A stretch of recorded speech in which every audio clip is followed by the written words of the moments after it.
Buksan mo nga lang. Ito, itinerary receipt. Ano ibig sabihin nun? Miss Leonida Abion, senior citizen. Di ba hindi ka pa nakakasakay ng aeroplano? Hindi pa. Ay, makakapag-aeroplano ka na. Ay, dalawa? Oo nga. Ayun, nakalagay nga yung pangalan, no? Hindi pa nangyayari. Nininervous na ako, mga kabaga. May hawak akong papel dito, mga kabagang, nababago sa buhay ng magandang dilag. Itinerary receipt. Grabe, first time namin sasakay ni ganda ng eroplano. At sa totoo lang, mga kabagang, wala pa to sa plano ko. Pero iba talaga kapag si Lord na yung kumilos. So ano pang hinihintay natin? Isosorpresa natin si ganda. Let's go! Siyempre, bilang aalis ang magandang dilag, kailangan niya ng maleta. Ito na yung itinerary namin. Let's go! Dali na. Halika na. Mamaya na magtanong dito na muna. Wait lang. Takpan mo yung mga mata mo. Sabihin mo, tagu-taguan, maliwanag ang buwan. Tagu-taguan, maliwanag ang buwan. Pagbilang kong 3, nakatago na kayo. Pagbilang ko ng 3, nakatago na kayo. Ano tawag sa'yo? Ha? Taya? Eh? Uto-uto ka, be. Takpan mo lang mata mo. Takpan mo nga. Takpan mo nga. Takpan mo mata mo. Ano yan, bunso? Wait lang, di ka nakikita eh. O yan, open your mouth. Mouth? Dali na. Oh. Ano? Open mouth. Open your mouth. Sige na, buksan mo na yung mga mata. Surprise! Ano tong box? Ha? Surprise! Surprise? Ano nga ito? Maleta? Tanggalin mo. Ha? Tanggalin mo nga. Ba't may maleta? Tanggalin mo nga.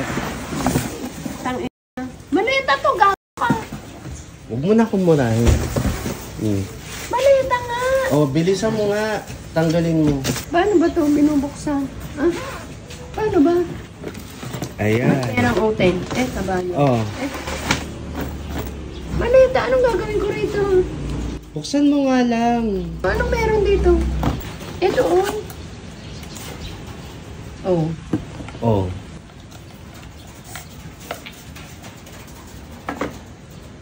Ano ito? Lato-lato. Gusto mo? Ano? Itinerary receipt. Ano yun? Basahin mo. Itinerary receipt. Ano ibig sabihin nun? Itinerary. Itinerary receipt. Hindi ko alam ibig sabihin nun. Receipt. Receipt na tanggap. Yung parang ganun. Receipt. Resibo. Resibo. Natanggap. Receive yung ano. Booking date. Booking date. January 23. Booking. Reference number. Flight details. Miss Leonida Abion, senior citizen. Mr. Lester Abion, adult. Ano ibig sabihin nun? Ba't nandyan pangalan ko? Nakapangalan mo. Ano nga? Kasi tayo ay lilipad. Papuntang Cebu? Oo. Anong titignan mo dun sa Cebu? Di ba hindi ka pa nakakasakay ng aeroplano? Hindi pa. Ay, makakapag-aeroplano ka na. Bakit? Sino ang pupuntahan natin sa Cebu? Sino pupuntahan natin sa Cebu? Ang nawawala mong mga magulang. Oo nga, ma. Bakit nga pupunta sa Cebu? Bakit tayo pupunta sa Cebu? Muso! Cebu! Kasi, wait lang, pakita mo yung pangalan mo. Naging miss ako. Miss Leonida Abion, senior citizen. Bakit nga? Basta nga. Ma, anong araw yun? Gago. Next week. Ha? Next week na yung lipad. Tama? Next week na yung lipad natin. Ma. Sinong nang... Ito na nga yung ano. Ayan na yung maleta mo. Ito yung lalagyan mo ng mga gamit mo. Binili mo? Hindi, ninakaw ko. Tangin mo ka. Hindi nga, bunso. Gago ka. Ayan. Di pa nga nangyayari. Nininervous na ako. Gago ka. Itinerary natin yan. Yan yung mga mangyayari sa buong pagpunta natin ng Cebu. Gago ka, bunso. Nininervous ako. Paano? Hindi. Ma. Magtiwala ka lang. Sumasakay, nininervous na ako. Gago.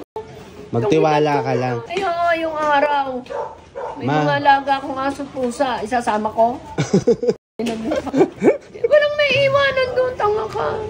Ma, lahat yan, nakalatag na, nakaplansya na. Yung service natin papuntang airport, yung mismong flight mo papuntang Cebu, yung hotel mong pag-i-stay sa Cebu, yung pagkain, lahat ng activities na gagawin, lahat nakalatag na.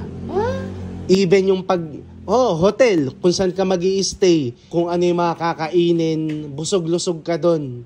Lahat yun nakahanda na. At ito pa, pag uwi mo galing Manila, yung service mo pa uwi dito sa bahay, okay na din. Kumbaga, yung pagpunta mo na lang yung kailangan. Hala, Cebu.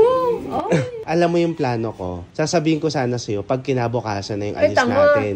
Pero syempre naisip ko na hindi ka makakapaghanda ng isusuot, mga dadalhin. Sige, ano na lang, bigyan ko siya ng 3 days. Kasi 3 days na lang, aalis na tayo. Hala. Kaya itong maleta na to, hand carry lang naman to kasi ilang araw lang yun, di tayo magdadala ng maraming damit. Kinakabahan ka? Oo. Pero nakapunta ka ng Cebu. Wala nga. Kahit sa lupa ng Bisaya, wala pa akong narating. Kundi Laguna, Maynila. Ngayon, tatanungin kita, anong nararamdaman mo na makakasakay ka na ng eroplano? Hindi ako makapaniwala na excite ako, kaya lang iniisip ko agad yung mga alaga ko. Yan yung gagawa natin ng paraan sa 3 araw na meron ka bago tayo umalis. Mawala ko. Ma. Puso, tayong dalawa.